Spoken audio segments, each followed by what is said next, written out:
Okay,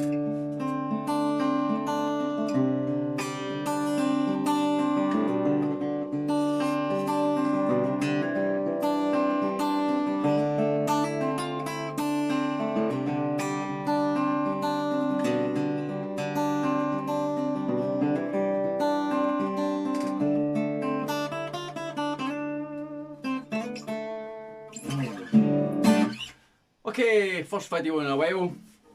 This is a wee purchase that I made recently.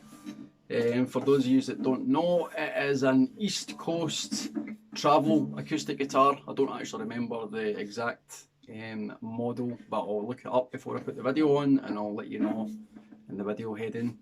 I got this recently. I really wanted just a wee travel acoustic guitar that I could play and take anywhere really. And I wasn't going to be too bored if I got banged about or anything like that, but I wanted something that was still going to sound good, obviously. So after looking up a lot of different models, I found this, and for the price, it's got a solid mahogany top here, laminate mahogany back and sides, I'm sure, Indian laurel fingerboard, and it was only £129 in dollars. I'm not sure, it's probably about $149 in the States if you get them there.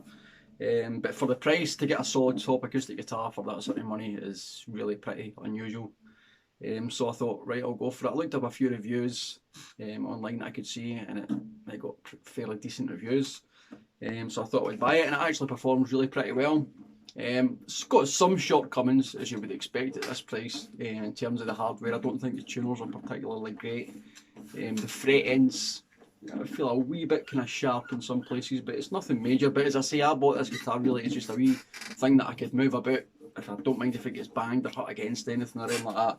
And I really just wanted something. I prefer the travel size acoustics because I'm not particularly a big guy myself, and I just find it easier sometimes with the bigger body ones. Reaching along them, I get problems with my back, and reaching over the bigger bodies I find sometimes puts a bit of strain in the muscles of my back. So I like something with a bit of a smaller body.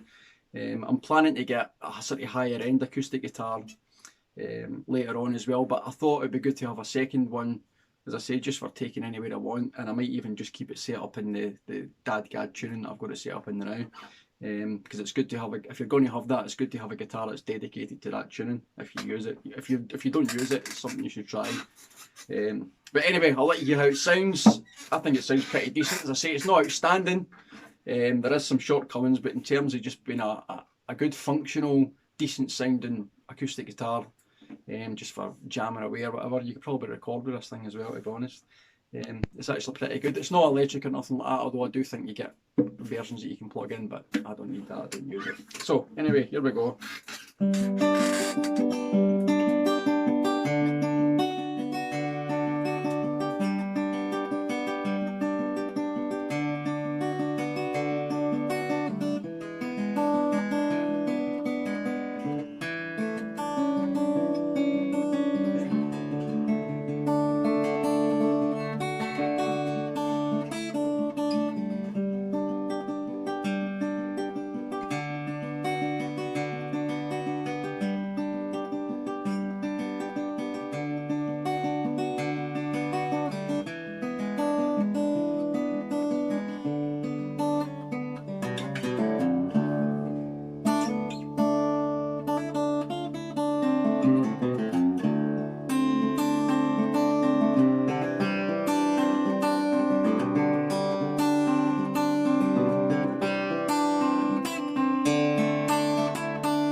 So as I say, it's a decent sounding wee guitar. I've got it set up in DAD tuning right now, which tends to lend itself to sort of finger picking style that I'm playing.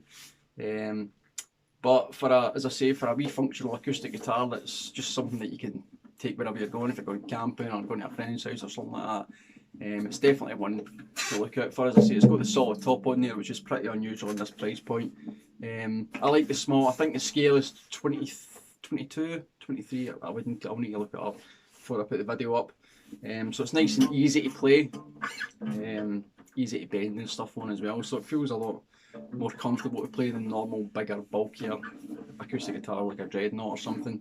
But yeah, I just thought I'd put up a wee video just to recommend this for anybody looking for. It might even be good for beginners as well. Anybody that's maybe a kid that's starting out learning acoustic guitar, something this size would definitely be a lot better and a lot easier for them to play.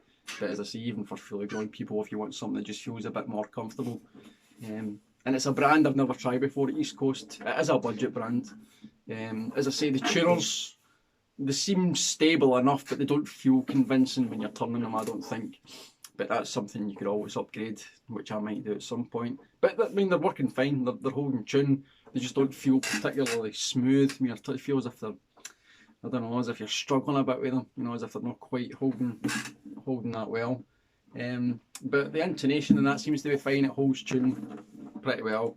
I've only had it for a couple of weeks, but I don't see any problems. The finish is just a nice satin finish, and it seems to be finished pretty well, and the build quality seems to be pretty good as well. So overall, I'm happy for what it is. As I say, it's not going to blow you away.